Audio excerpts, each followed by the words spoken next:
അമ്മേ,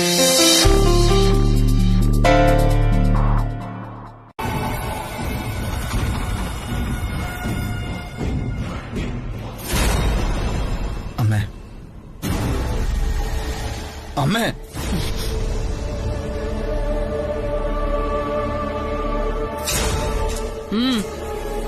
എനിക്കെന്റെ ബ്രോയെ വേണം.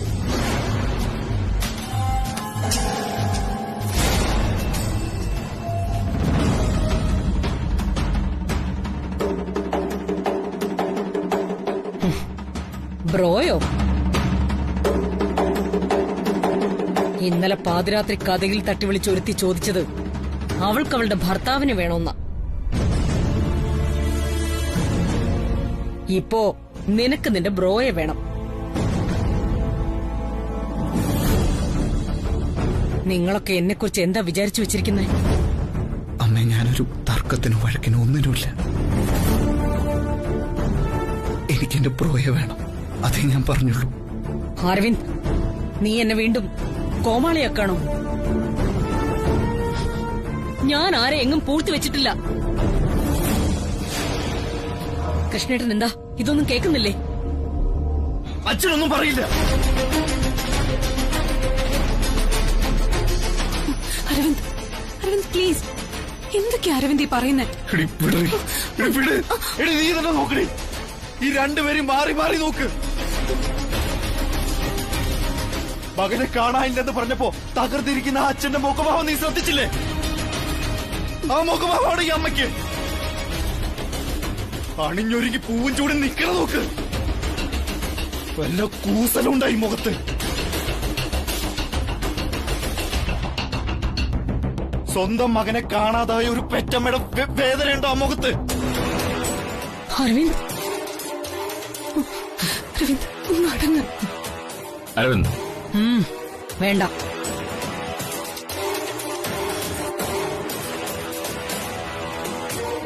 നീ എന്താ പറഞ്ഞു വരുന്നേ?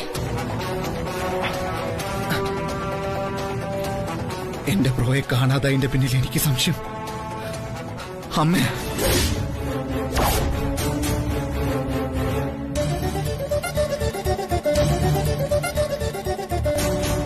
അരവിന്ദ്, മോനെ കാണാത്ത ദുഃഖത്തില് തകർന്നിരിക്കുക ചേച്ചി. അതിനിടയ്ക്ക് നീ ആവശ്യമില്ലാത്തത് പറഞ്ഞ ദൈവം പോലും പൊറുക്കില്ല നിന്നോട്. തൃച്ചംബരത്തിന്റെ തകർച്ചൊരു ആഘോഷമാക്കുന്ന മനസ്സുമായി നിൽക്കുന്ന നിങ്ങളൊരു അക്ഷരം മിണ്ടരുത്.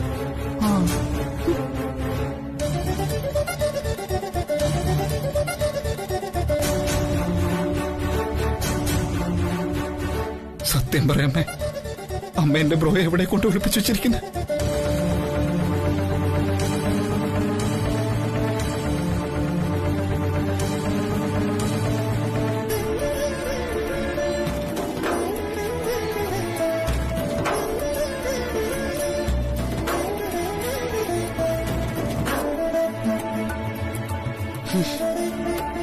നല്ല ചോദ്യം. പക്ഷേ ഒളിപ്പിച്ചു വച്ചിരിക്കുന്നതെന്നല്ല, ഒളിപ്പിച്ചു വച്ചത് എന്നായിരുന്നു ചോദിക്കേണ്ടിയിരുന്നത്. ചോദ്യം ന്യായമാണ്. കാരണം അവനെ ഒളിപ്പിച്ചു വെച്ചത് നീ കണ്ടിട്ടില്ല. 10 മാസം എന്റെ വയറ്റിൽ ഞാൻ അവനെ ഒളിപ്പിച്ചു വെച്ചു.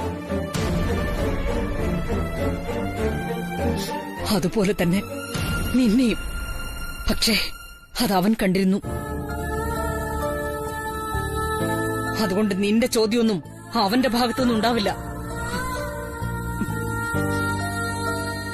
ഇന്നതുപോലെ ഒളിപ്പിച്ചു വെക്കാൻ അവൻ കൊച്ചുകുട്ടിയൊന്നും അല്ലല്ലോ അരവിന്ദ്. വിലാസിനെ പറഞ്ഞതുപോലെ ചേരാത്തതൊന്നും ഒരുപാട് നിലനിൽക്കില്ല. അതുപോലെ ഇതും. നാവിൽ സ്വർണ്ണക്കരണ്ടിയുമായി ജനിച്ചവന് ജീവിതത്തിൽ കല്ലും മുള്ളും ചവിട്ടുമ്പോ കാല് പതറും, വേദനിക്കും. ഒന്നും വേണ്ടായിരുന്നു എന്ന് കരുതി കുറ്റബോധം തോന്നി നാട് വിട്ടിട്ടുണ്ടാവും നിന്റെ ഏട്ടൻ.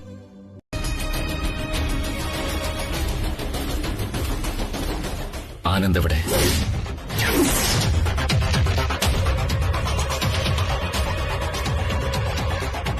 കൃഷ്ണേട്ടാ, പകുതിയെങ്കിലും എനിക്ക് അവകാശപ്പെട്ടതാ എന്റെ മകൻ.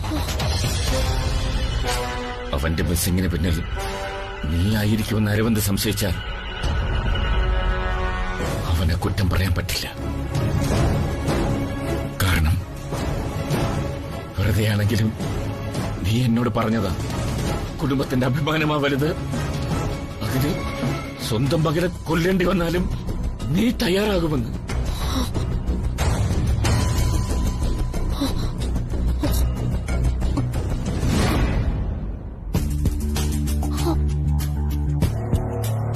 നീ പറഞ്ഞതുപോലെ കുടുംബത്തിൽ ഒരു പ്രശ്നമുണ്ടായാൽ ഒളിച്ചോടിപ്പോവുകയോ ആത്മഹത്യ ചെയ്യുകയോ ചെയ്യുന്നവനല്ല എന്റെ മകൻ. അതെനിക്ക് നല്ല ഉറപ്പുണ്ട്.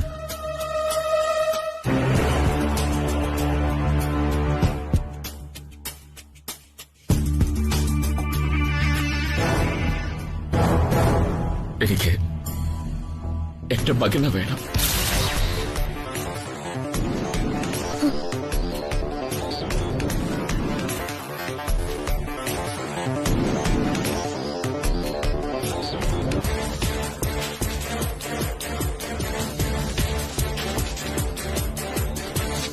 ഞാൻ അവനെ അന്വേഷിച്ചു തുടങ്ങിയതാണ്. എന്റെ അന്വേഷണം വന്നു നിൽക്കുന്നത് നിന്റെ അരികിലേക്കാവരുത്.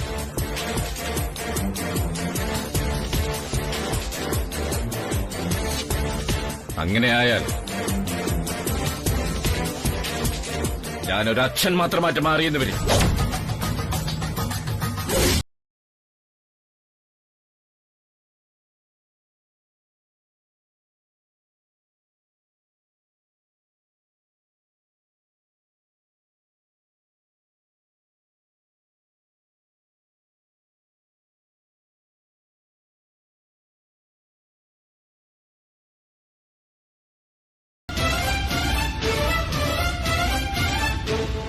ബ്രോയെ കാണാത്തതുകൊണ്ടാണോ, അതോ വാക്കുകൾ കൊണ്ട് അമ്മയുടെ മനസ്സ് കീറി മുറിച്ചതുകൊണ്ടോ? മനസ്സൊന്ന് ശാന്തമാക്കാൻ എന്ത് വേണം അരവിന്ദ്? മദ്യം വേണം. എത്ര വലിയ ലഹരി ഉള്ളിലേക്ക് ചെന്ന് എല്ലാം മറക്കാൻ തലച്ചോറിനെ തളർത്തിയാലും ഹൃദയത്തിൽ മുറിവേൽപ്പിച്ച വേദനകൾ വിട്ടുമാറില്ല അരവിന്ദ്.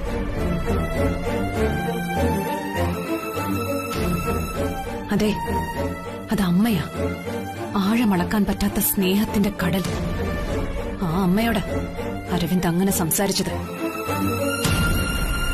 അതൊരിക്കലും പാടില്ലായിരുന്നു. അമ്മ ജീവിച്ചിരിക്കുന്ന കാലം എല്ലാവർക്കും പുണ്യം തന്നെ. അമ്മ ഇല്ലാതായി കഴിയുമ്പോൾ പലരും അമ്മമാരുടെ വില മനസ്സിലാക്കുന്നത്. അതൊരു തണല, അമ്മ എന്ന വൻമരം ഒരുക്കുന്ന തണൽ. അത് നഷ്ടപ്പെട്ട വെയിലിന്റെ പൊള്ളലറിയും.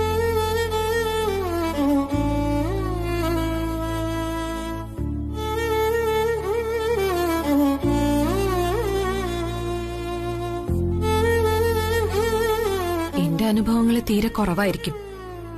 ഞാൻ വായിച്ച പുസ്തകങ്ങളിൽ നിന്ന് അനവധി അമ്മമാർ ഇറങ്ങി മുമ്പിലേക്ക് വന്നിട്ടുണ്ട്. ഏതൊരു എഴുത്തുകാരനും അവരവരുടെ അമ്മമാരെ ദേവിയായിട്ടും മാതാവായിട്ടും മാത്രമേ ചിത്രീകരിച്ചിട്ടുള്ളൂ.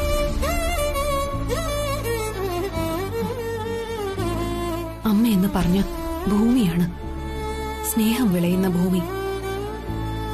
ആ അമ്മയോട് അരവിന്ദ് അങ്ങനെ സംസാരിച്ചത് ഒട്ടും ശരിയായില്ല.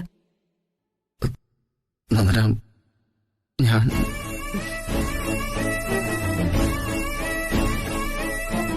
അതിലൊരു എക്സ്ക്യൂസും ഇല്ല അരവിന്ദ്. തൃച്ചുംബരത്തെ അഖിലാണ്ടേശ്വരി അവരുടെ ഹൃദയത്തിലിട്ട് വളർത്തിയ മകൻ ആനന്ദ്. ആ മകനെ അമ്മ കൊന്നുവെന്ന് അരവിന്ദ് ചോദിച്ചപ്പോ ഞാൻ തകർന്നുപോയി. എന്റെ ഹൃദയം അത്ര വേദനിച്ചുവെങ്കിൽ ആ അമ്മയുടെ ഹൃദയം ജീവശ്വാസം കിട്ടാതെ അല്പം നേരമെങ്കിലും പിടഞ്ഞിട്ടുണ്ടാവും. അതുകൊണ്ട് ഞാൻ തറപ്പിച്ചു പറയുന്നു, എന്റെ മകൻ തിരിച്ചുവരും.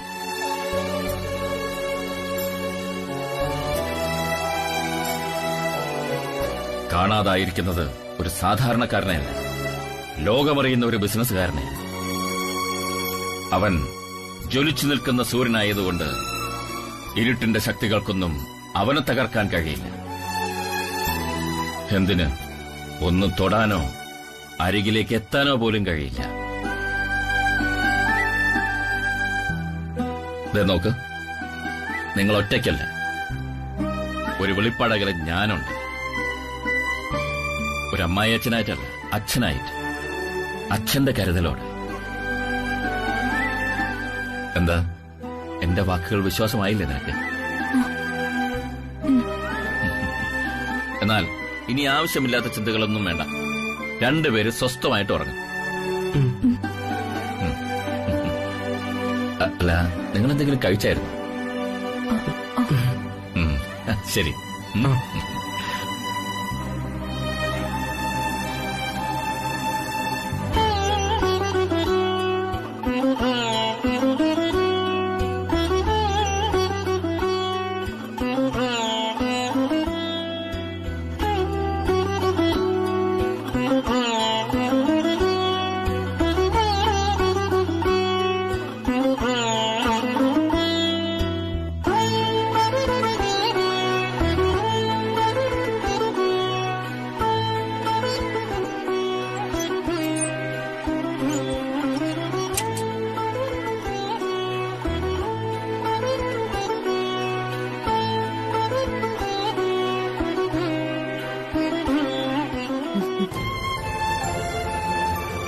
നന്ദന, മോളി രാത്രിയിൽ എവിടേക്കാ? ഔട്ട് ഹൌസിലേക്ക് അങ്കിൾ. അവിടെ കല്യാണിയും അനിയൻകുട്ടനും മാത്രമല്ലേ ഉള്ളൂ. കല്യാണിയാണെങ്കിൽ ആകെ തകർന്നൊരവസ്ഥയില്ല. ഞാൻ ഇന്ന് രാത്രി അവർക്ക് കൂട്ടിരിക്കാന്ന് വിചാരിച്ചു. ഇതിനാണ് മോളെ തറവാടിത്തം എന്ന് പറയുന്നത്. നീ ഇത് പറഞ്ഞപ്പോ അഭിമാനം കൊണ്ട് എന്റെ മനസ്സ് നിറഞ്ഞു. കൂടെ ജനിച്ചതുകൊണ്ട് മാത്രം കൂടപ്പുറപ്പാവുന്നില്ല. കൂടെ കൂടിയതുകൊണ്ട് കൂട്ടുകാരനോ കൂട്ടുകാരിയോ ആവുന്നുമില്ല. വീഴ്ചകളും തകർച്ചകളും വരുമ്പോൾ താങ്ങായും തണലായും കൂടെ നിന്ന് ധൈര്യമായിരിക്കെ ഞാൻ നിന്നോടൊപ്പം ഇല്ലേ എന്ന് ചോദിക്കുന്നവരാണ് യഥാർത്ഥ കൂട്ടുകാർ. ആ തിരിച്ചറിവാണ് ബന്ധം. അങ്കിൾ ഈ സമയത്ത് ഔട്ട് ഹൌസിലേക്കൊന്ന് പോയതാ. അത് നന്നായി അങ്കിൾ. ആരും ഇല്ലെന്നൊരു തോന്നല് കല്യാണിക്ക് മാറിയിട്ടുണ്ടാവും. ആകെ തകർന്നിരിക്കുക അങ്കിളെ കല്യാണി. ദാസേട്ടൻ പോലും ആ മനസ്സൊന്ന് കാണാൻ ശ്രമിച്ചിട്ടില്ല. ആനന്ദാണെങ്കിൽ ഇപ്പൊ ഒരു വാക്ക് പോലും പറയാതെ. അറിയാം നന്ദന, ഭൂമിയോളം സഹിക്കുക പാവം. ആനന്ദ് കല്യാണിയോട് പറയാതെ എങ്ങോട്ടും പോകാൻ വഴിയില്ല. ഇതുവരെ അങ്ങനെ സംഭവിച്ചിട്ടുമില്ല. അത് ഓർക്കുമ്പോ ഭയം തോന്നും അങ്കിളെ. അങ്ങനെയൊന്നും സംഭവിക്കില്ല. അവനും കൂടെ ഈ അച്ഛനെ തോൽപ്പിക്കാൻ ശ്രമിക്കുമോ? ഇല്ല നന്ദന. സോറി അങ്കിളെ, ഞാൻ അങ്കിളിനെ സങ്കടപ്പെടുത്തിയ. എന്നാ ഞാൻ കല്യാണിയുടെ അടുത്തേക്ക് പോട്ടെ. നാളെ രാവിലെ വരൂ. അഖിലാന്റി ഒന്ന് പ്രത്യേകം ശ്രദ്ധിച്ചേക്കണേ. നന്ദന ഒന്നിക്ക്. എന്താ അങ്കിൾ? സാധാരണ പെൺമക്കൾക്കാണ് അച്ഛനോട് സ്നേഹം കൂടുതലുണ്ടാവുക. തിരിച്ചു വന്നേ, അവളുടെ ലോകമാകും പിന്നീട് അച്ഛന്റെയും ലോകം.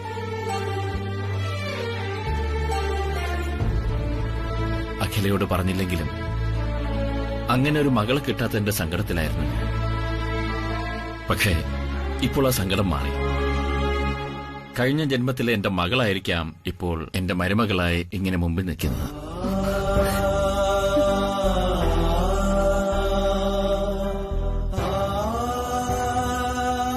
എനിക്ക് വെറുമൊരു മകളെയല്ല കിട്ടിയത്, അമ്പലത്തുളസി പോലുള്ളൊരു മകളെയാ.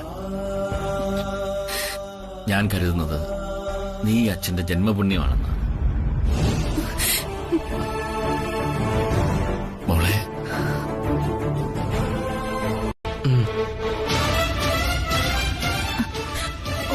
ഓപ്പോളമ്മ,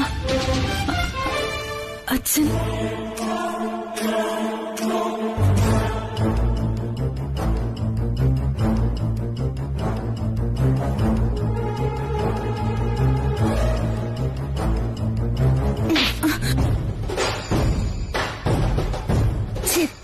ധിക്കാരി.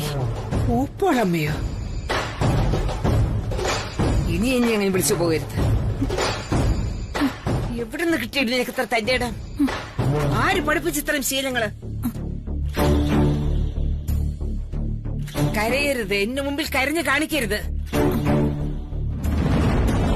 നിന്റെ പൂങ്കണ്ണീര് കണ്ടാൽ എനിക്ക് കരിയിളകും. കൊള്ളക്കരച്ചില്.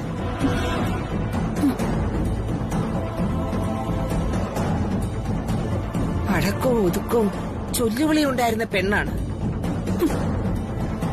നാട് വിട്ട് നഗരത്തിൽ വന്നപ്പോൾ അവളുടെ നിറമങ്ങ് മാറി.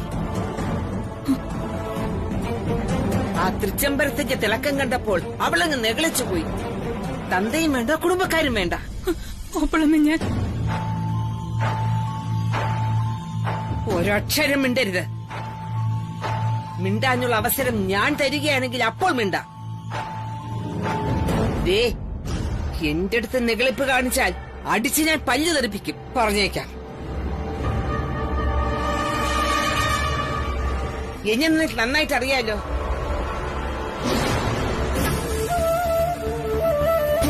വളയും പിടിച്ചും നെഞ്ചുകലക്കിയും വളർത്തിയതാ പാവം എന്റെ കുഞ്ഞാങ്ങള നിന്നെയൊക്കെ. അവനെ തകർത്ത് കളഞ്ഞല്ലോടി നീ. ആ പാവത്തിന്റെ മുഖത്ത് നോക്കിയിട്ട് എന്റെ ചങ്ക് പൊട്ടി പോവുകയാണ്. എനിക്ക് സഹിക്കുന്നില്ല. അച്ഛൻ. അയ്യോ, അച്ഛൻ. അച്ഛനോട് സ്നേഹമുള്ള മക്കള്. രണ്ടെണ്ണവും എന്റെ മുമ്പിൽ പഞ്ചപുച്ഛമടക്കി നിന്നോളണം. മിണ്ടാൻ നിനക്കൊന്നും അർഹതയില്ല. അത്രയ്ക്കുണ്ട് എന്റെ ദാസന്റെ വേദന.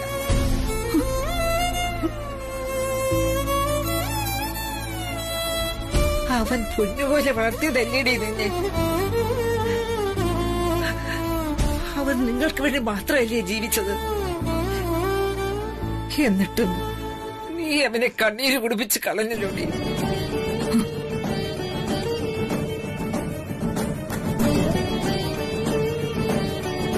സുധ മരിച്ചപ്പോ ഞാൻ അവനോട് പല പ്രാവശ്യം പറഞ്ഞതാ, എടാ പറക്ക മുറ്റിക്കഴിഞ്ഞാൽ മക്കളൊക്കെ പല വഴിക്ക് പറന്നുപോകും. വയസ്സുകാലത്ത് നിനക്ക് നാഴിവെള്ളം ചൂടാക്കി തരാൻ ആരും ഉണ്ടാവില്ല. ഒരു കല്യാണം കഴിക്കുന്നു.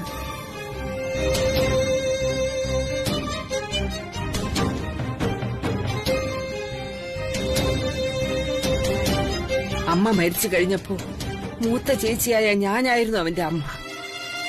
അമ്മയുടെ സ്ഥാനത്ത് ഞാനത് പറഞ്ഞിട്ട് അവനത് കേട്ടില്ല.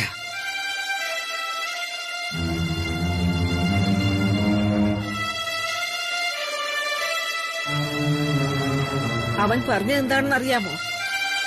രണ്ടാനമ്മയുടെ ആട്ടുകൊള്ളാൻ ഞാൻ എന്റെ മക്കളെ വിടില്ല.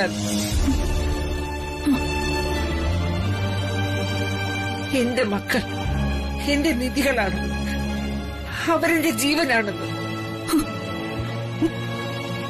അവന്റെ ജീവന്റെ ജീവനായ കരുതി നീ തന്നെ അവനെ കണ്ണീര് കുടിപ്പിച്ചില്ലേ?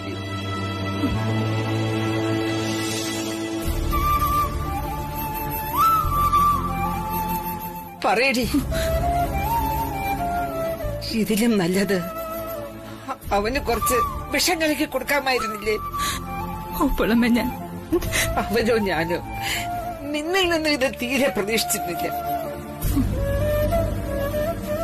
അത്രയ്ക്ക് സ്നേഹവും വിശ്വാസവുമായിരുന്നു ഞങ്ങൾക്ക് നിന്നെ.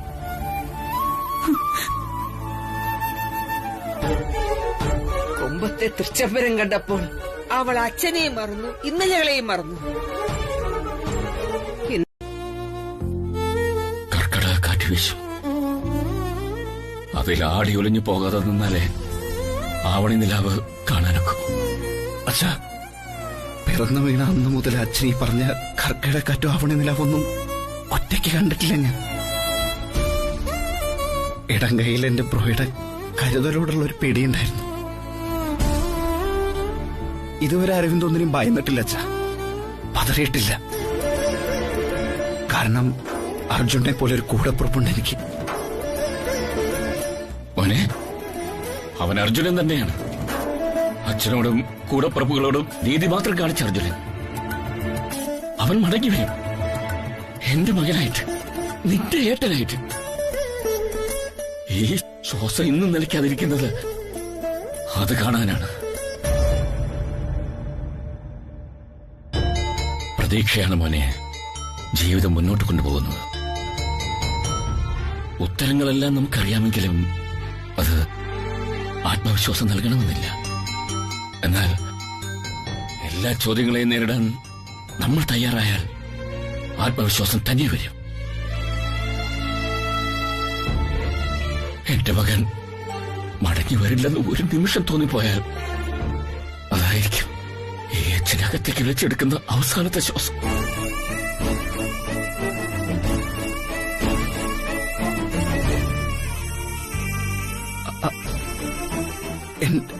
എന്റെ അച്ഛൻ സങ്കടപ്പെടല്ലേ? എനിക്ക് നഷ്ടപ്പെട്ടു പോയ നിധിയെ കണ്ടെത്താൻ കരുത്തുള്ള ഒരു മകൻ നെഞ്ചും വിരിച്ച് കൂടെ ഉള്ളപ്പോഴും നീ എന്ന അമ്മയോട് പറയുന്നത് കേട്ടല്ലോ, നീ ഒന്ന് ഉറക്കെ വിളിച്ചാൽ കേൾക്കാത്ത ദൂരത്തൊന്നും നിന്റെ പുറം പോകില്ലെന്ന്. അതിലെനിക്ക് വിശ്വാസമുണ്ട്. നിനക്കറിയാത്തതൊന്നും അവനിലില്ല. സൗഹൃദങ്ങളുടെ കാര്യത്തിലാണെങ്കിൽ പോലും അതെ. നമുക്ക് തേടി കണ്ടുപിടിക്കാം അവനെ തേടി ഏത് കൊടുങ്കാട്ടിലുള്ള കോട്ടയിലേക്കും അച്ഛൻ വരും നിന്റെ കൂടെ. പാത എത്ര ദുർഘടമായാലും. കാരണം അച്ഛനറിയാം തളർന്നാൽ ഈ തോളുണ്ട്. അച്ഛാ, നമുക്ക് അന്വേഷിക്കാം അവനെ. വാടാ മോനെ, വാ.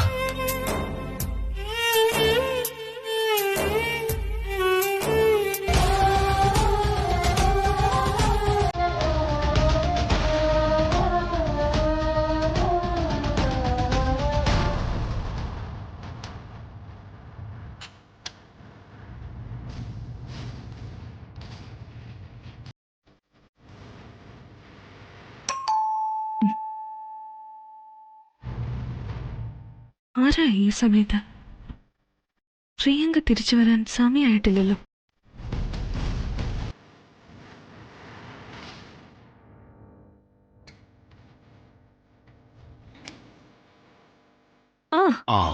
അങ്കിളോ? കേറി അങ്കിൾ,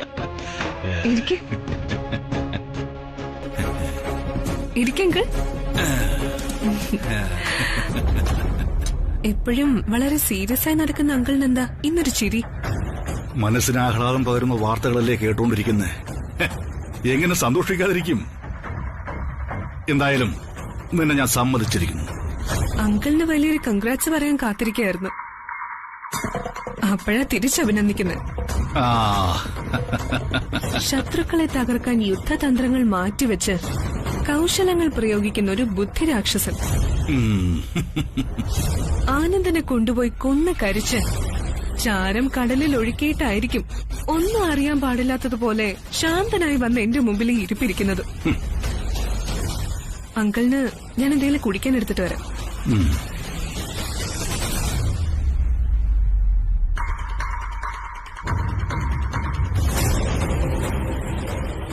ഇവളാണ് നാഗമ്പടത്തെ യഥാർത്ഥ രാജവെമ്പാല. തൃച്ചംബരത്തേക്ക് ഊർന്നിറങ്ങി ഭണം വിരിച്ച് ഇരുൾമറ പറ്റിയിരുന്നിട്ട് സാധിക്കാത്തത് മാളത്തിൽ ഒതുങ്ങിയിരുന്ന് തഞ്ചവും തരവും നോക്കി ഒറ്റ ദംശനം കൊണ്ട് സാധിച്ചെടുത്തില്ലേ. ഉഗ്രവിഷമിറങ്ങി രക്തം പിരിഞ്ഞ് ശരീരമാകെ കരുനീലിച്ച് ഏത് ചതുപ്പിലായിരിക്കും അവൻ ഒടുങ്ങിയിട്ടുണ്ടാവുക? താലി കെട്ടിയ ഭർത്താവടക്കം എന്തിന്? സ്വയം കണ്ണാടിയിലേക്ക് നോക്കിയ എന്റെ പ്രതിബിംബം തന്നെ ഞാനാണ് എല്ലാത്തിനും കാരണക്കാരി എന്ന് വിളിച്ചു പറയുന്ന പോലെ. ഇളയച്ചൻ എത്രയും പെട്ടെന്ന് ഇങ്ങോട്ട് വരണം. 100 മക്കളും ജീവനറ്റ് കിടന്ന കുരുക്ഷേത്ര ഭൂമി എന്ന ചോരക്കളത്തിന് നടുവിലെത്തി ആദ്യമായി കണ്ണിലെ കെട്ടഴിച്ച് സ്വയം തകർന്നു നിന്ന ഗാന്ധാരിയുടെ അവസ്ഥയാ ഇന്നെനിക്ക്. ഒന്ന് കണ്ണടച്ചാൽ ചുറ്റും കാതു പൊട്ടുന്ന നിലവിളികളാ. ഇളയച്ചൻ എത്തണം. ഇളയച്ചൻ എനിക്ക് കണ്ടേ മതിയാവും.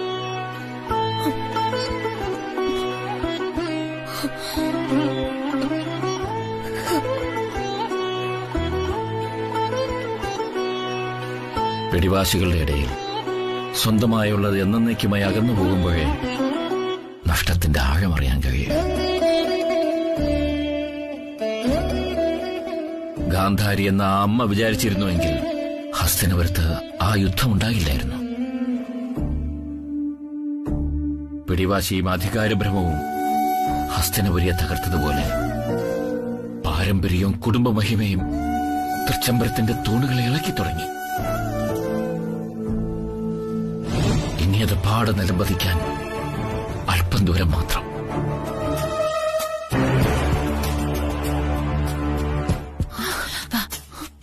മാഡത്തിന് എന്നെ മനസ്സിലായോ?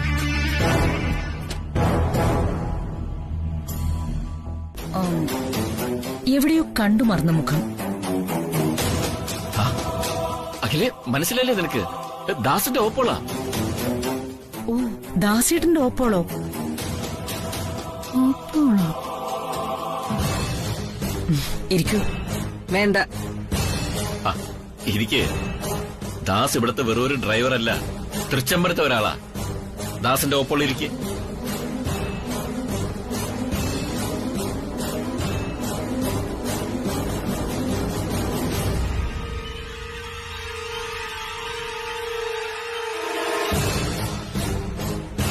കുഞ്ഞിന്റെ പേരെന്താ? നന്ദന. മക്കളൊക്കെ? മക്കളൊക്കെ 2 ആമ്പിള്ളേരായിരുന്നു. 2 ഡോക്ടർമാർ.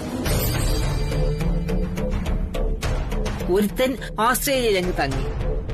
ഇളയവനിപ്പോ അച്ഛൻ വീട്ടിലാണ്, അങ്ങ് കാഞ്ഞങ്ങാട്. അവനും ഡോക്ടർ, അവളും ഡോക്ടർ. ദാസേട്ടൻ അദ്ദേഹം സുഖായിരിക്കുന്നു? ചത്തിട്ടില്ല, പക്ഷേ ചത്തതിനൊപ്പമേ ജീവിച്ചിരിപ്പു എന്ന മട്ടിൽ നാട്ടിലുണ്ട്.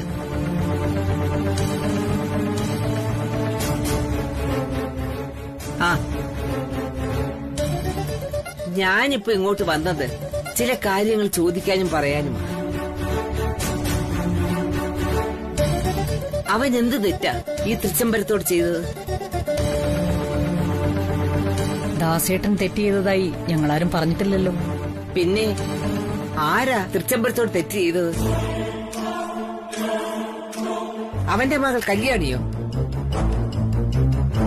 അല്ല, അവളെന്തോ മഹാ അപരാധം ചെയ്തതുപോലെയാണല്ലോ ഞാൻ വന്ന് കയറിയപ്പോൾ മുതൽ കേൾക്കുന്നത്. എട്ടും പൊട്ടും തിരിയാതെ ചൊല്ലുവിളിക്ക് വളർന്ന ഒരു പാവം പെൺകുട്ടിയായിരുന്നു കല്യാണി. അവളെ മാഡവും മാഡത്തിന്റെ മകനും കൂടി ചേർന്ന് ചതിക്കുകയായിരുന്നു എന്ന് പറഞ്ഞാൽ മാഡത്തിന് നിഷേധിക്കാൻ പറ്റുമോ? ആഹാ, ദേ എവിടുന്നോ വലിഞ്ഞു കയറി വന്ന ചേച്ചിയോട് ആവശ്യമില്ലാത്തൊക്കെ പറഞ്ഞ പ്രായമൊന്നും ഞാൻ നോക്കില്ല. കൊള്ളാലോ ഇത്. കുഞ്ഞുമോളെ, ഞങ്ങൾ തമ്മിൽ സംസാരിക്കുന്നതിനിടയിൽ വെറുതെ കയറി ഇടങ്ങേറുണ്ടാക്കാൻ നിൽക്കരുത്. പടക്കിടയിൽ കൊട വെക്കരുത്. കുഞ്ഞുമോൾ അടങ്ങി നിൽക്ക്. കുഞ്ഞുമോളോ? ആന്റി വീട്ടിൽ വിളിക്കുന്നത് കുഞ്ഞുമോളെന്നാണോ?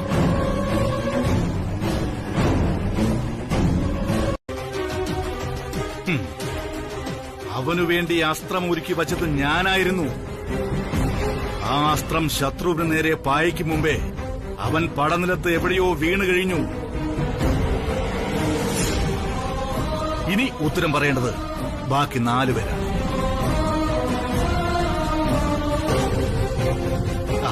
അതില് ശ്രീനി എനിക്ക് സംശയമില്ല. ആട്ടിൻ തോലിട്ടുകൊണ്ട് മുന്നിൽ നിന്ന ചെന്നായിയെ പോലെ കടിച്ചുകുടയാൻ പറ്റില്ലല്ലോ അവന്.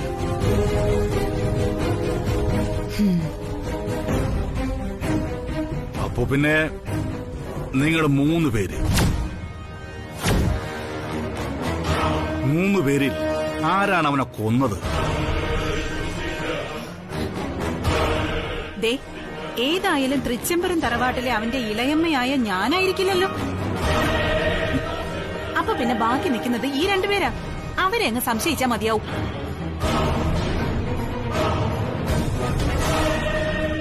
അതെങ്ങനെ ഒഴിഞ്ഞു മാറാനാകും ആന്റി? തൃച്ചംബരത്തിന്റെ അളവറ്റ സ്വത്തും സൗഭാഗ്യങ്ങളും ലക്ഷ്യമിട്ട് നടക്കുന്നതേ ആന്റി മാത്രം. വ്യക്തമായ ലക്ഷ്യമുള്ളവർ ആയുധമെടുക്കുമ്പോ ഒന്നും പിഴക്കില്ല. മാത്രമല്ല, തൃച്ചംബരത്തിന്റെ നേരവകാശിയായ ഒരാൾ കൂടി ചത്തൊടുങ്ങുമ്പോ അതുകൂടി വന്നു ചേരുന്നത് തൃച്ചംബരത്തെ വിലാസിനിയുടെ മക്കൾക്കാ. പണ്ടേ രാജ്യം പിടിച്ചടക്കാനാ യുദ്ധങ്ങളും കൊലകളുമൊക്കെ. അതുകൊണ്ട് എല്ലാം ചെയ്തു കൂട്ടിയിട്ട് കൈയൊഴിയാമെന്ന മോഹം വേണ്ട. ഒരുമാതിരി കുടുംബക്കാരെല്ലാം കൂടി യോഗം കൂടി എന്നെ കൊലപാതകയാക്കാൻ നോക്കൊന്നും വേണ്ട. കൊന്നൊടുക്കി എല്ലാം നേടണമായിരുന്നെങ്കിലേ നാഗമടത്തുകാരോട് കൂട്ടുകൂടില്ലായിരുന്നോ ഈ വിലാസിനി? കൊന്നതായാലും തൃച്ചംബരത്തിന്റെ പതനം ആഘോഷിക്കാൻ കാത്തിരിക്കുന്നവളാ ഈ പ്രിയങ്ക. ശത്രുവിനെ കൊന്നിട്ട് കൊന്നു എന്ന സത്യം വിളിച്ചു പറയുമ്പോ ക്ഷത്രിയ രക്തത്തിന്റെ വീര്യം കൂടുകയുള്ളൂ. ആനന്ദിനെ ഞാൻ കൊന്നിട്ടില്ല. അപ്പൊ പിന്നെ ആര്?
ഞാൻ പറഞ്ഞില്ലേ 5-ൽ 1 അർജുനനെന്ന്.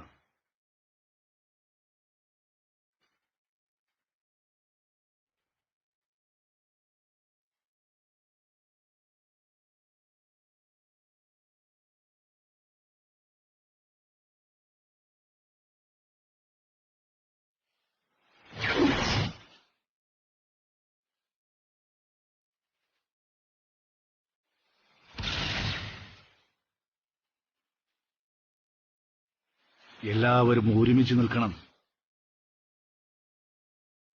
അന്വേഷണമുണ്ടായാലേ ആദ്യം സംശയത്തിന്റെ കണ്ണുകൾ വന്നെത്തുന്നത് നാഗമഠത്തിന്റെ പടിപ്പുര തൊട്ടായിരിക്കും. തെളിവിന്റെ ഒരു കണിക പോലും കണ്ടെത്താൻ ഇടവരരുത്. 100 പ്രാവശ്യം വിളിച്ചു പറയുന്ന കള്ളങ്ങളെല്ലാം സത്യങ്ങളായിട്ടേ ഉള്ളൂ ഇതുവരെ ചരിത്രത്തിൽ. ഈ കാര്യത്തിലും അതെ. വിലാസിനി, തൃച്ചംബരത്ത് ചെന്ന് ഒരു ചന്ദനത്തിരി കത്തിച്ചു വെച്ച് അവന്റെ ആത്മാവിന് വേണ്ടി പ്രാർത്ഥിക്ക്.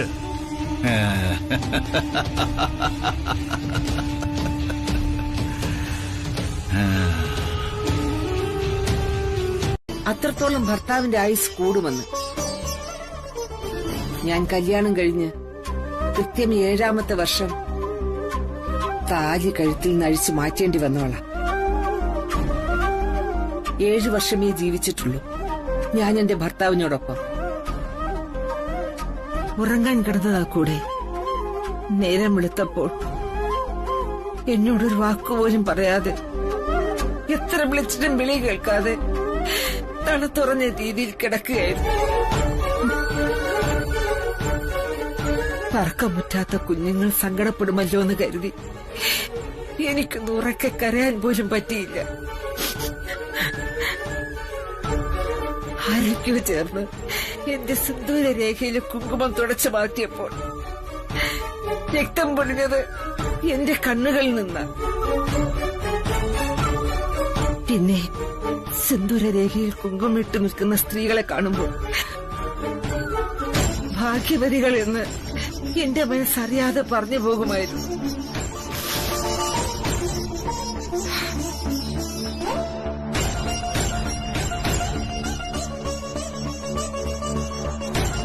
ഇന്ന് ഭർത്താവുള്ളവളുമാർക്ക് സീമന്തരേഖയിൽ കുങ്കുമം ചാർത്താനൊരു മടി.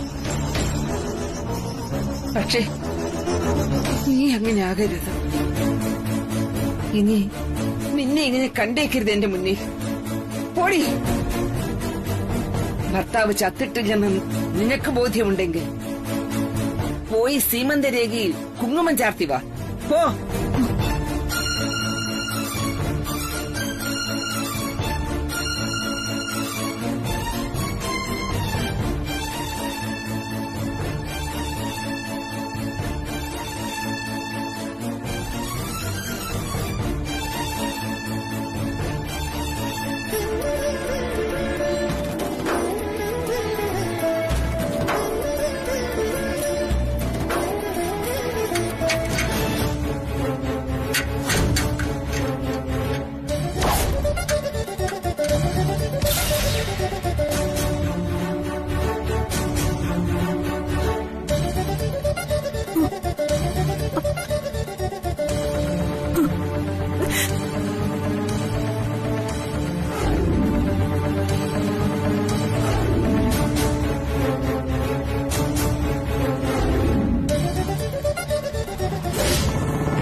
നിങ്ങളെന്താ ഇവിടെ?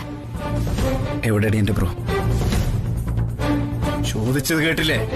എന്റെ ബ്രോ എവിടെയെന്ന്? നിന്റെ ബ്രോയെ കാണാതായ തേടി വരാനുള്ള സ്ഥലം ഇതല്ല. മനസ്സിലായില്ലേ? ഇത് തൃച്ചംബരത്തിന്റെ പിന്നാമ്പുറം അല്ലാന്ന്. അരവിന്ദ്, അരവിന്ദ് വേണ്ട, അരവിന്ദ് വേണ്ട, സംസാരിപ്പിക്കേ. പറയടി, എന്റെ ബ്രോ എവിടെ? അല്ലെങ്കിൽ ഇപ്പട്ട വെച്ച് തീരുന്നീ അവസാനിപ്പിക്കും ഞാൻ.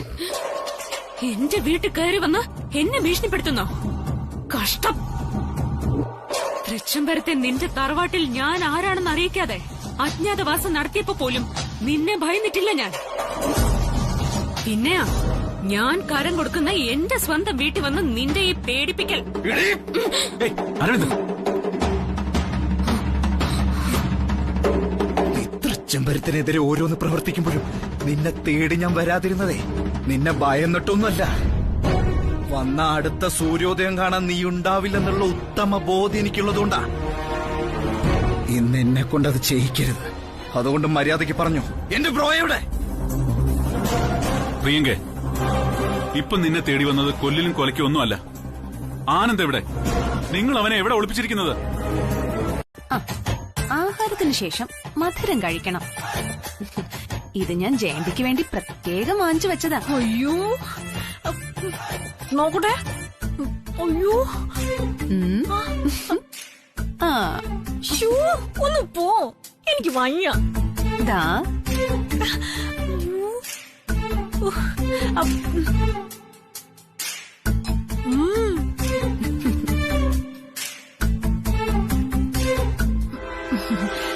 ഇതെന്താ പുതിയൊരു കൂട്ടുകെട്ട്? നന്ദന ജയന്തിക്ക് ഭക്ഷണം വിളമ്പി കൊടുക്കുന്നു. ഇതിലെന്തോ ചതിയുണ്ട്. ഈ മരക്കഴുത വല്ലതൊക്കെ വിളിച്ചു പറഞ്ഞിട്ടുണ്ടാവോ എന്തോ. നല്ല ജിലേബി അയ്യോ, നീ എന്താ ഈ കാണിക്കുന്നേ?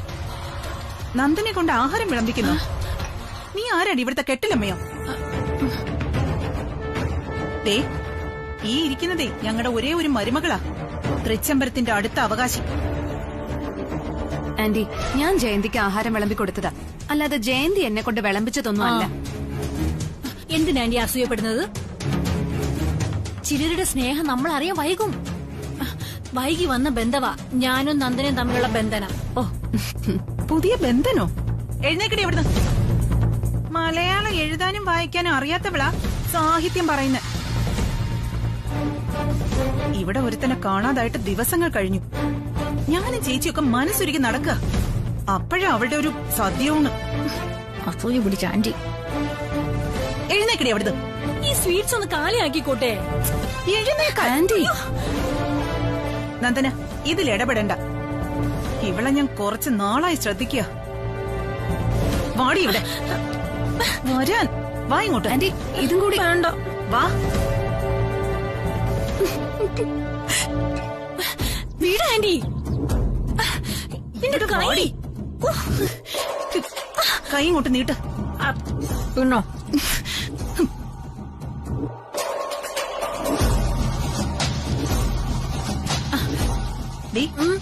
നന്ദൻ എന്തൊക്കെ ചോദിച്ചു നിന്നോട്? അമ്മയുടെ കാലിലെ പ്ലാസ്റ്റർ എടുത്തോന്ന് ചോദിച്ചു. എന്താ അത് അത്ര വലിയ കുറ്റമായി പോയോ? പിന്നെന്ത് ചോദിച്ചു? എനിക്കറിഞ്ഞൂടാ. മനുഷ്യന് ആഹാരം കഴിക്കാനും സമ്മതിക്കൂല. എടി, അവള് നിന്നെ സ്നേഹം കൊണ്ട് പിടിച്ചിരുത്തി ഊട്ടിയതൊന്നും അല്ല. നിന്റെ കയ്യിൽ നിന്നുള്ള രഹസ്യങ്ങൾ ചോർത്താനുള്ള തന്ത്രമായിരുന്നു അവളുടേത്. ആണോ? എടി, ആനന്ദിനെ കാണാതായതിന്റെ പിന്നില് ഞാനോ നീയോ ഉണ്ടോന്നറിയാനുള്ള ശ്രമം നടത്തുക അവള്. തൃച്ചംബരത്തിനകത്തുള്ള CBI അവള്. പറയ, അവൾ എന്തൊക്കെ ചോദിച്ചു നിന്നോട്?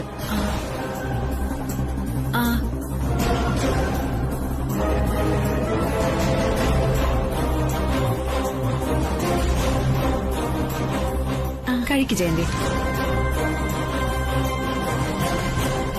ഞാൻ അങ്ങോട്ട് സ്നേഹം കാണിക്കുമ്പോ തിരിച്ചും കാണിക്കണം. ഇനി മുതല് നമ്മൾ തമ്മിൽ ഒരു രഹസ്യവും വേണ്ട. അല്ല, ഇതൊന്നും വിലാസിനി ആന്റി അറിയരുത്. അല്ല, വിലാസിനി ആന്റി ഇടയ്ക്കിടയ്ക്ക് പുറത്തോട്ട് പോകുന്നുണ്ടല്ലോ. എവിടെ പോകുന്നതാ? ഇനി എപ്പ പുറത്തു പോയാലും എന്റെ അടുത്ത് പറയണം. അല്ല, വേറൊന്നും അല്ല. ആ സമയത്ത് ജയന്തിക്ക് എന്ത് ആഹാരം വേണോന്ന് പറഞ്ഞാലും ഞാൻ വാങ്ങിച്ചു തരാം.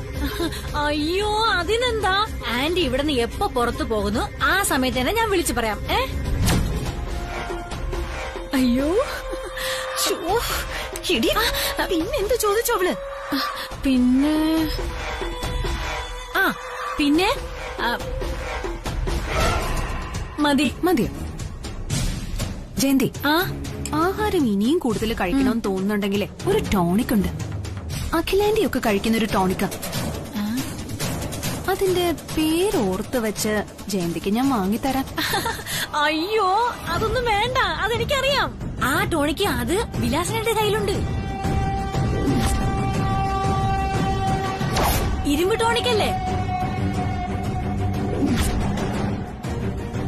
അയ്യോ, എടി, ഞാൻ എല്ലാം നശിപ്പിച്ചല്ലോ നീ. ഒരു ടോണിക് ഉണ്ടെന്ന് പറഞ്ഞത് ഇത്രയും വലിയ പ്രശ്നമാണ് ആന്റി. പിന്നെ നീ എന്തൊക്കെ പറഞ്ഞു തീറ്റപ്രാന്തി? ഗിരിരാജവർമ്മയുടെ കാര്യം എന്തോ ചോദിച്ചു.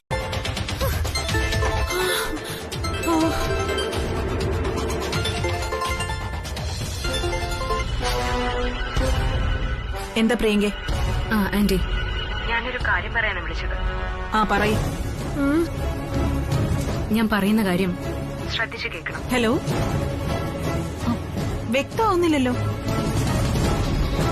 പ്രിയങ്ക ഏതെങ്കിലും യാത്രയിലാണോ? ഹലോ. അല്ല ആന്റി, റേഞ്ചിന്റെ പ്രശ്നം. Hello hello. അയ്യോ, ആ ഫോൺ വന്നതുകൊണ്ട് ജീവൻ തിരിച്ചു കിട്ടി. കേക്കുന്നില്ല. ഹലോ ആന്റി, അഖിലേക്കില്ലേ, ഒരു കാരണവശാലും ടോണിക് കൊടുക്കുന്നത് നിർത്തരുത്. തൃച്ചംബരത്തിന്റെ തകർച്ച കൂട്ടത്തോടെ ആവണം.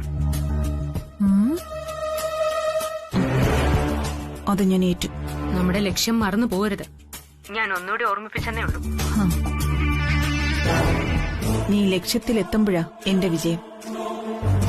Hello hello. പ്രിയങ്ക ഒന്നും കേൾക്കുന്നില്ല. ഞാൻ പിന്നെ വിളിച്ചോളാം.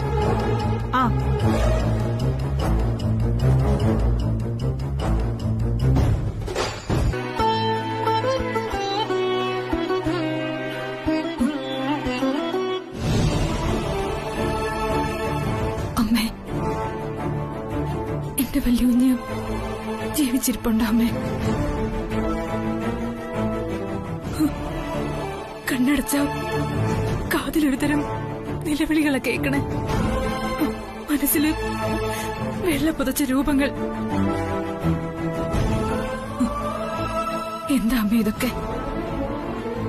ഒരു വിധവയായിട്ട് ജീവിക്കാനാണോ എന്റെ വിധി?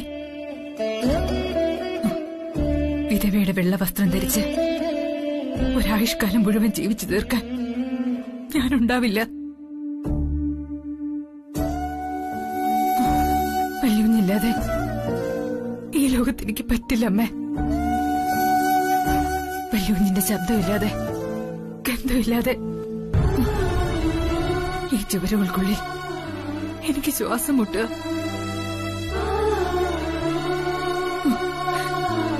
ഇനിയും കാത്തിരിക്കാൻ വയ്യമ്മ. എനിക്കെന്റെ വല്യുഞ്ഞിനെ കാണണം. എനിക്കെന്റെ വല്യുഞ്ഞിനെ വേണം. എനിക്കെന്റെ വല്യുഞ്ഞിനെ വേണം.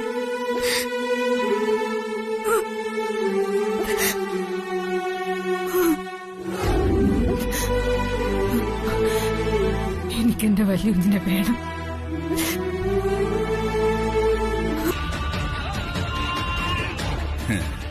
നോവിച്ചവരോടുള്ള കണക്ക് തീർക്കലാണ് ആനപ്പകയും പാമ്പിന്റെ പ്രതികാരവും. കൊത്തുന്നതിനും കൊമ്പ് കോർത്ത് കൊല്ലുന്നതിനും വിട്ടുവീഴ്ചയില്ല. ജനമേ ജയ മഹാരാജാവ് ഇനി പുനർജനിച്ച് സർപ്പസത്രം നടത്തിയാലും നാഗമടത്തുകാർക്ക് ഒരു പ്രശ്നവുമില്ല. പറനാഗവും അഞ്ചരമണി നാഗവും നാഗമടത്ത് പരദേവതകൾക്കൊപ്പം സംരക്ഷണമൊരുക്കുമ്പോൾ നമുക്കെതിരെ ആരുടെയും ഒരു വിരൽ പോലും ഉയരില്ല. ഭാവിയിൽ ചരിത്ര വിദ്യാർത്ഥികൾക്കൊരു പാഠമാകണം നാഗമടത്ത് വംശാവലി. പാമ്പ് കടിച്ചാൽ മാത്രം പോരാ, ആയിരം വജ്രസൂചികൾ തറച്ചുകയറുന്ന വേദനയിൽ അതിന്റെ വിഷം സിരകളിൽ നിന്ന് ഹൃദയത്തിലേക്കും തലച്ചോറിലേക്കും ഇരച്ചു കയറി അങ്ങനെ ശത്രു മാരക വേദനയിൽ പിടഞ്ഞു മരിക്കണം. എങ്കിലേ പാമ്പിനെ ഭയമുണ്ടാവും. തൃച്ചംബരത്തുകാരുടെ പേടി സ്വപ്നമായി മാറണം നാഗമഠം. മാറ്റണം. തൃച്ചംബരത്തുകാരോട് ഒരു സന്ധിയും നമുക്കില്ല അങ്കിൾ. ഗിരിരാജവർമ്മയുടെയും പ്രിയങ്കയുടെയും ഗംഗയുടെയും ഒക്കെ ജീവിത ലക്ഷ്യമാണത്. അതെ, ഓടിപ്പോരെങ്കിൽ ഓടിപ്പോര്. തൃച്ചംബരത്തിന്റെ ഓരോ തൂണുകളും തകർന്നു വീഴണം. ഇപ്പോൾ ആനന്ദെന്ന നെടുന്തൂൺ, അവൻ വീണപ്പോഴേ തൃച്ചംബരം ആടി ഉലയുകയാണ്. ഇതാണ് അവസരം. ഇനിയാണ് ആക്രമണം വേണ്ടത്. അത് 4 ഭാഗത്തു നിന്നുണ്ടാവണം. ഇനി നമ്മൾ ചെയ്യുന്ന ഓർക്കാപ്പുറത്തുള്ള ഓരോ അറ്റാക്കുകളും അവർക്ക് താങ്ങാനാവില്ല. തൃച്ചംബരത്തിന്റെ സർവനാശത്തിന് ഇനി നമ്മുടെ ശക്തിയേക്കാൾ ബുദ്ധിയാണ് പ്രവർത്തിക്കേണ്ടത്. അതെ അങ്കിൾ. ആനന്ദിനെ കാണാതായതോടെ തൃച്ചംബരത്തുള്ള ആർക്കും ഊണും ഉറക്കവും ഇല്ലാതായി. സ്വസ്ഥതയും സമാധാനവും നഷ്ടപ്പെട്ടു. എന്ത് ചെയ്യണമെന്നുള്ള ഒരു പ്രതിസന്ധിയിൽ നിൽക്കുക അവര്. ഈ സമയത്ത് അവരുടെ കമ്പനിക്കാര്യങ്ങൾ ആകെ താറുമാറാകുകയാ. അകലയും ശിവരാമനും ശ്രദ്ധിക്കുന്നില്ല. ചേട്ടനെ കാണാത്ത ദുഃഖത്തിൽ കരഞ്ഞു വിളിച്ചു നടക്കുകയാണ് അനിയൻ അരവിന്ദ്. മദ്യസേവയും തുടങ്ങിയിട്ടുണ്ട്. ഞാൻ പറയുന്നത് മനസ്സിലാവുന്നുണ്ടോ നിനക്ക്? മനസ്സിലാവുന്നുണ്ടെങ്കിൽ ഈ അവസരം നോക്കി അവരുടെ ബിസിനസ് സാമ്രാജ്യങ്ങളിലേക്ക് നമ്മൾ ഇടിച്ചു കയറണം. ഒന്നൊന്നായി അത് തകർക്കണം. അതെ, വ്യവസായ രംഗത്തെ അവരുടെ അപ്രമാദിത്വം തകർക്കണം. വീണുകിടക്കുന്ന ഈ അവസരം മുതലാക്കി നമ്മൾ പട നയിച്ചാലേ ജയിച്ചു മുന്നേറാനാവൂ. അവരെ തകർക്കാൻ അവരുടെ കമ്പനിയിൽ തന്നെ ഒരു ചാരനുണ്ടെങ്കിൽ, ചാകുമെന്നറിഞ്ഞിട്ട് പടവെട്ടുന്ന ചാവേറല്ല, വിജയം ഉറപ്പിച്ച് പടവെട്ടുന്ന ചാവേർ. ആ, എന്നാ ശരി. എനിക്ക് ഇന്നൊരു പ്രമാണം രജിസ്റ്റർ ചെയ്യാനുണ്ട്. അപ്പോ എല്ലാം പറഞ്ഞതുപോലെ. ശരി.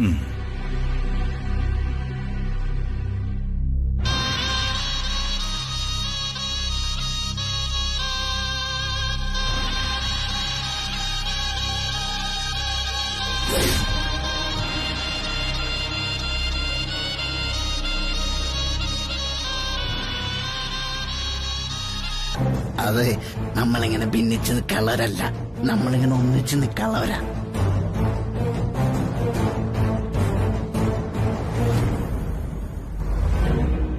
അതെന്താ കാര്യം നീ എപ്പോ പറഞ്ഞുതരാം. അല്ല അതെന്താ? അരവിന്ദേ, നീ എന്താ ഇവിടെ മദ്യപിച്ച് ലെക്ക് കെട്ട് വഴിമാറി വന്നിരിക്കുകയാണോ നീ? ഇത് ഔട്ട് ഹൗസാ. നീ താമസിക്കുന്നത് തൃച്ചംബരത്തല്ലേ? വൈറസ് ഇവിടെ എത്തിയ ഡെൽറ്റ വൈറസും കൂടെ ഉണ്ടല്ലോ. സന്തോഷം. പറ്റെങ്കിൽ ഇവിടെ എല്ലാം തകർത്ത് തരിപ്പണാക്കിട്ട പോവാളെ പ്ലീസ്. എന്ത് അരവിന്ദേ, തൃച്ചംബരത്തിന് ഒരു അഭിമാനവും അന്തസ്സും ഒക്കെ ഉണ്ട്. അത് വാലേക്കാരിയോട് സംസാരിച്ച് കളയാൻ നിൽക്കരുത് നീ.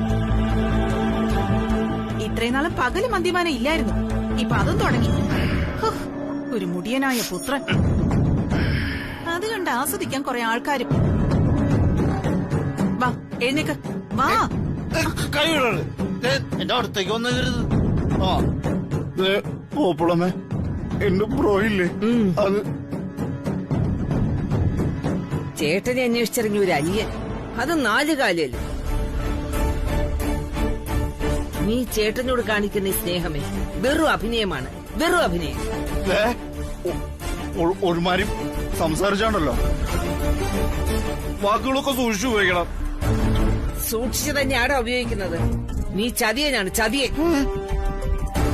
താലി കെട്ടിയ പെണ്ണിനെ വരെ ചതിക്കുന്നവൻ. നീയൊക്കെ ഊതിപ്പെരിപ്പിച്ച തൃച്ചംബരത്തെ അഭിമാനവും അന്തസ്സും ഉണ്ടല്ലോ, അതിലകപ്പെട്ട് നിന്റെ ഈ സ്വഭാവ ഗുണം പോലും അറിയാതെ കൈപിടിച്ച് തന്നതാവും ആ പെങ്കൊച്ചിന്റെ ആൾക്കാര്. എന്താ എന്താ അവളുടെ പേര്? നന്ദന. 10 മാറ്റുള്ള പെണ്ണാണ്. തങ്കത്തിന്റെ മനസ്സുള്ളവൻ.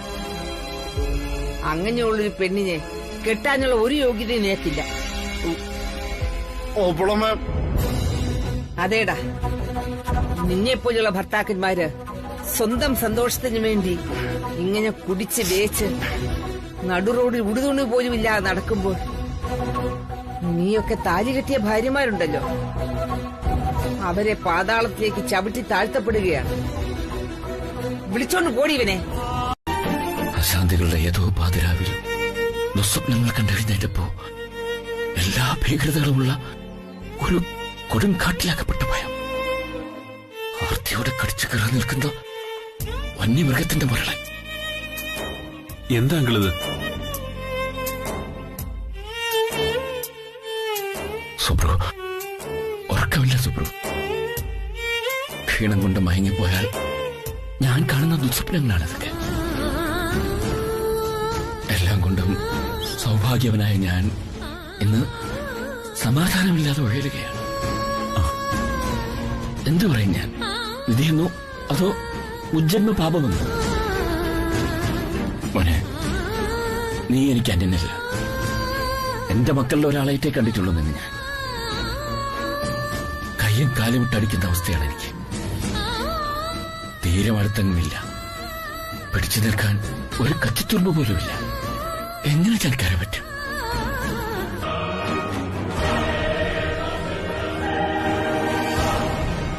ആണോന്ന്? നീ ആവശ്യമില്ലാത്തൊന്നും പറയണ്ട. ആവശ്യമില്ലാത്ത അല്ല ആന്റി, കല്യാണം കഴിഞ്ഞ് ഇത്രയും നാളായില്ലേ. എന്റെ ഒരു കാൽക്കുലേഷൻ വെച്ച് നോക്കുമ്പോ അതാവാനാണ് സാധ്യത. അതറിഞ്ഞിട്ടാവും ഉളപ്പണ്ണ വന്നിരിക്കുന്നത്. ആ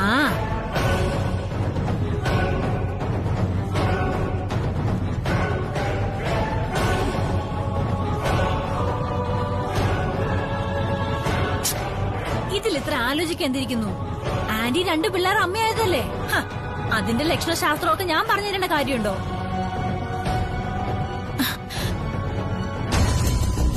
അവിടെ ഈ വഴക്കൊക്കെ നടക്കുമ്പോ ഞാൻ കല്യാണിയെ ശ്രദ്ധിച്ചായിരുന്നു. ഒരുമാതിരി ഉമ്മത്തിങ്ക തിന്ന കാക്കയെ പോലെ കണ്ണിലൊരു മയക്കം ഉണ്ടായിരുന്നു.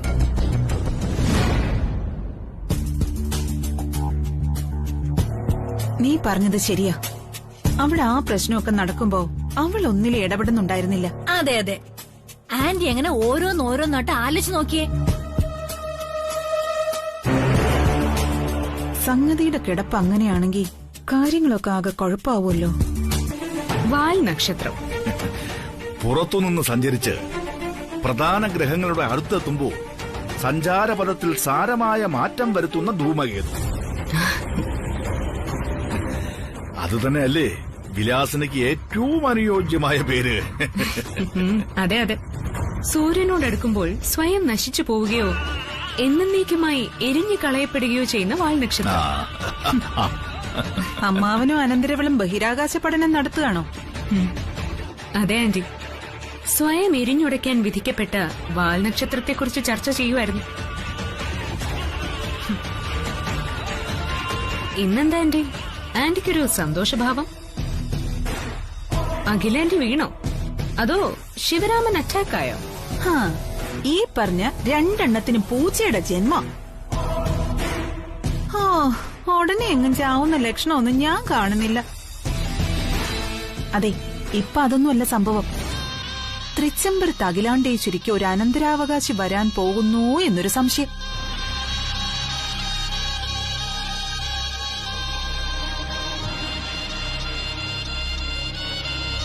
സംശയങ്ങൾ ആന്റി പിന്നീട് വലിയ വലിയ കണ്ടുപിടുത്തങ്ങളായി തീർന്നിട്ടുള്ളത്. സംശയങ്ങൾ രഹസ്യങ്ങൾ തേടി പോകുന്ന പറയാറ്. മനോഹരമായ മനസ്സുകളെ വികലമാക്കാനും സംശയമെന്ന മിന്നൽ പിണരനാവും. എന്നാലും തൃച്ചംബരത്തെ വിലാസിനി പുകയില്ലാതെ തീയുണ്ടെന്ന് പറയില്ലല്ലോ. ഇന്നലെ വരെ നടത്തിയ അനുമാനങ്ങളെല്ലാം പിന്നീട് സത്യത്തിലേക്ക് നയിച്ചിട്ടേ ഉള്ളൂ. അക്കാര്യത്തിൽ ചാണക്യന്റെ ബുദ്ധിയാ വിലാസിനിക്ക്. പ്രിയങ്കേ, കുറച്ചു നേരം മുമ്പ് നീ ഫോൺ വിളിച്ചപ്പോ ഞാൻ കട്ട് ചെയ്തില്ലേ? അതെ, അതെന്തിനാണെന്ന് ഞാൻ ചിന്തിക്കുകയും ചെയ്തു. ആ സമയത്ത് അരവിന്ദ് കുടിച്ച് ലെക്ക് കെട്ട് തൃച്ചംബരത്തിന്റെ മുന്നിൽ 4 കാലിൽ വന്ന് ഇറങ്ങുമായിരുന്നു. അതൊരു പുതിയ വാർത്തയൊന്നും അല്ലല്ലോ. എങ്കിലും പകൽ സമയത്ത് അങ്ങനെ ഒരു വരവ് തുടങ്ങിയാൽ സന്തോഷിക്കാനുള്ള വകയുണ്ട്. പക്ഷേ അവൻ നേരെ കേറി വന്നത് തൃച്ചംബരത്തേക്കല്ല, ഔട്ട് ഹൌസിലേക്ക്. എന്നിട്ട് പറയാം. അതിനിടയിൽ ഒരു സംഭവം ഉണ്ടായി ചേച്ചി. ഞാൻ എങ്ങനെയെങ്കിലും അരവിന്ദിനെയും പിടിച്ചുകൊണ്ട് ഔട്ട് ഹൌസിൽ നിന്ന് പോരുമായിരുന്നു. അപ്പൊ കല്യാണി തലറങ്ങി വീണു.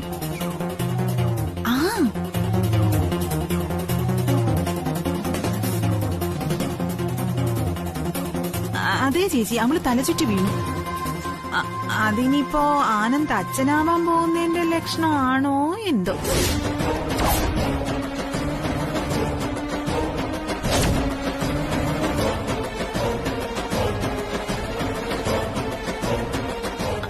അല്ല, ഇത് അത് തന്നെയാണോന്ന് ഉറപ്പില്ലല്ലോ.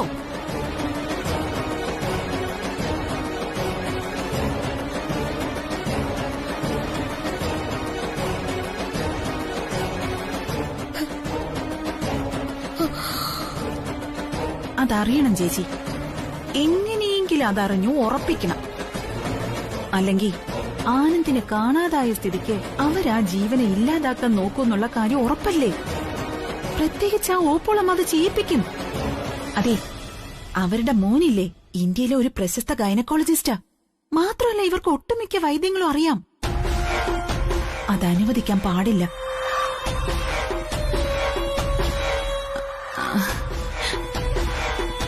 അല്ല, ആദ്യം ഇത് അത് തന്നെയാണോന്ന് ഉറപ്പുവരുത്തണം. അത് ചേച്ചി വിചാരിച്ചാലേ നടക്കൂ. ആനന്ദിന്റെ കുട്ടി അവളുടെ വയറ്റില് വളർന്നു തുടങ്ങിയിട്ടുണ്ടോ എന്ന് ഉറപ്പാക്കണമല്ലോ. അല്ല, ഇപ്പോഴത്തെ കാലമല്ലേ. ഒരുപക്ഷെ ആനന്ദിനെ തേടി നടക്കുന്ന നമുക്ക് ഇനിയിപ്പൊ അവന്റെ ശവശരീരമാണ് കിട്ടുന്നെങ്കിൽ പോലും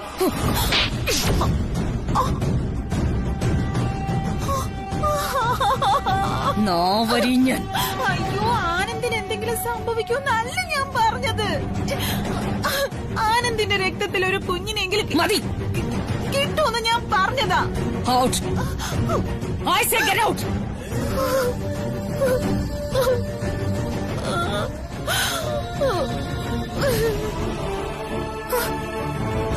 ഇല്ല, ഒന്നും സംഭവിക്കില്ല. കല്യാണി തൃച്ചംബരത്ത് വരാനും പോകുന്നില്ല, അഖിലയൊട്ട് അച്ചമ്മയാകാനും പോകുന്നില്ല. ഒരിക്കലും തിരിച്ചു വരാത്ത മകനെ ഓർത്ത് കണ്ണീര് കുടിച്ചും മനസ്സുരുകി ബാക്കി ജന്മം വല്ല കാശിയിലോ രാമേശ്വരത്തോ ജീവിച്ച് തീർക്കാന്ന് കരുതിയ അതിനും അവസരം കൊടുക്കില്ല ഞാൻ. മോക്ഷപ്രാപ്തിക്കായി തപസ്സിരിക്കാനും ഗംഗാ സ്നാനം നടത്താനും അവസരം ഒരുക്കില്ല ഞാൻ. അതിനു മുൻപ് അവസാനിപ്പിക്കും. അടി കൊണ്ടപ്പോ എന്റെ കാതിൽ മുഴങ്ങിയത് അഖിലയുടെ മരണമണിയാ. തീർത്ത് കെട്ടും ഞാൻ.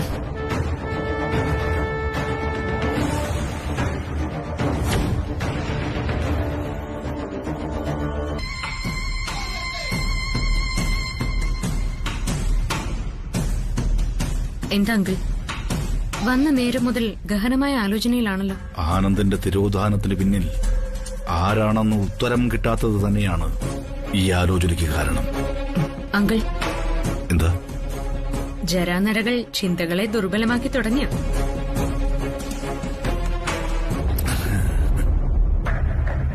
ദേവീ ഭാഗവതത്തിൽ ഒരു കഥാപാത്രമുണ്ട്, രക്തബീജൻ.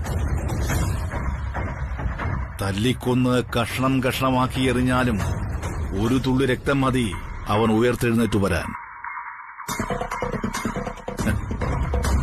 അതുപോലെ ഒരു തുള്ളി ചോരയിൽ നിന്ന് പോലും ഉയർത്തെഴുന്നേറ്റു വരും.